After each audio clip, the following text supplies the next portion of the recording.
Hi friends, welcome to our channel. இன்னைக்கு நாம பார்க்க போறது சூப்பரான ஒரு ஈவினிங் ஸ்நாக்ஸ் ரெசிபி தான். வாங்க வீடியோக்குள்ள போலாம். உருளைக்கிழங்கு மசிச்சு வச்சிருக்கேன், வெங்காயம் கட் பண்ணி வச்சிருக்கேன், கேரட் கட் பண்ணி வச்சிருக்கேன், பீட்ரூட் எடுத்திருக்கேன். உங்களுக்கு என்ன வெஜிடபிள்ஸ் உங்ககிட்ட இருக்கோ அதை நீங்க ஆட் பண்ணிக்கலாம். ஃபர்ஸ்ட் ஒரு மிக்சிங் பவுல் எடுத்துக்கலாம். மிக்சிங் பவுல்ல நான் வந்து லெஃப்ட் ஓவர் பிரெட் எடுத்திருக்கேன். இந்த பிரெட்டை வந்து சின்ன சின்னதாக கட் பண்ணிக்கலாம்.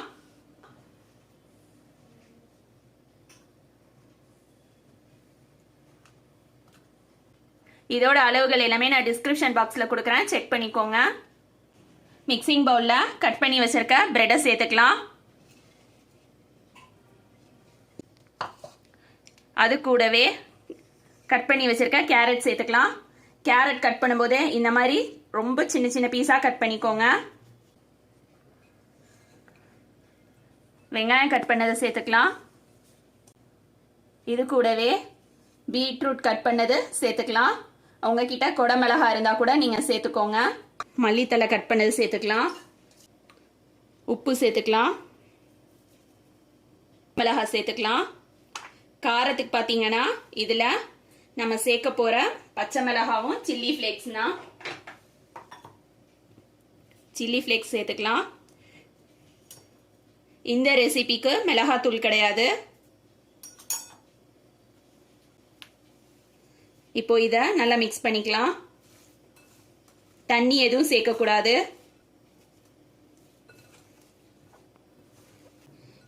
வெஜிடபிள்ஸும் பிரெட்டும் நல்லா மிக்ஸ் பண்ணியாச்சு. இதில் நான் உருளைக்கிழங்கு மசிச்சு வச்சிருக்கேன், அதை சேர்த்துக்கலாம்.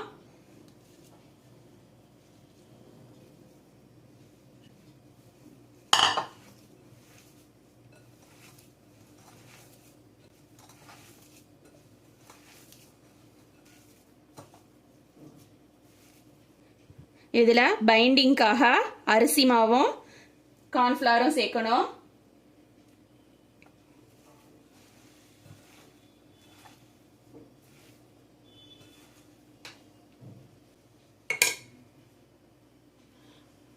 நான் வந்து எல்லோ கலர் கார்ன்ஃப்ளவர் சேர்க்குறேன். உங்ககிட்ட எல்லோ கலர் கார்ன்ஃப்ளவர் இருந்ததுன்னா அதை சேருங்க. அப்படி இல்லைனாக்கா நீங்கள் ஒயிட் கலர் கார்ன்ஃப்ளவர் கூட சேர்த்துக்கலாம்.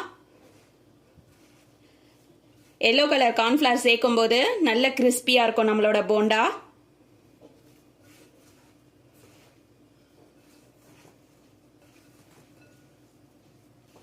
அரிசி மாவு கார்ன்ஃப்ளவர்லாம் சேர்த்ததுக்கப்புறமா நல்லா மிக்ஸ் பண்ணி விடணும். தண்ணி கொஞ்சம் கூட சேர்க்கக்கூடாது. அந்த காய்கறியில் உள்ள தண்ணியும் நமக்கு உருளைக்கிழங்குல உள்ள தண்ணியும் தான். அடுப்பில் கடாய் வச்சு எண்ணெய் ஊற்றி எண்ணெய் சூடு வர வச்சுருக்கேன். இப்போ இந்த இதில் நம்ம ரெடி பண்ணியிருக்க இந்த மாவுலேருந்து கொஞ்சமாக எடுத்துக்கலாம். கை வந்து ஈரம் பண்ணிக்கணும். ரொம்ப பெரிய பால் வேண்டாம், சின்ன சின்ன பாலாக போடுங்க. இந்த சைஸ் பால் ரெடி பண்ணிவிட்டு எண்ணெயில் போட்டுடலாம். எண்ணெய் சூடு வந்துருச்சு. சூடு வந்த எண்ணெயில் ஒரு பாலாக நம்ம போட்டுக்கலாம். அடுப்பு வந்து மீடியம் ஃப்ளேமில் வைக்கணும்.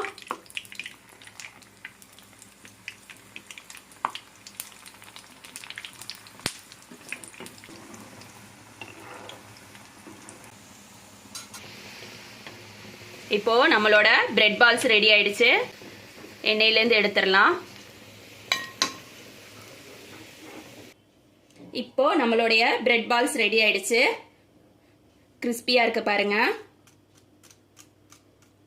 எந்த அளவுக்குன்னு உடைச்சு காட்டுறேன்.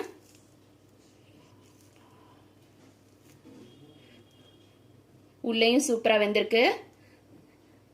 டேஸ்ட்டும் சூப்பராக இருக்கு. இதே மாதிரி நீங்களும் உங்கள் வீட்டில் செஞ்சு பாருங்க. தேங்க்ஸ் ஃபார் வாட்சிங்.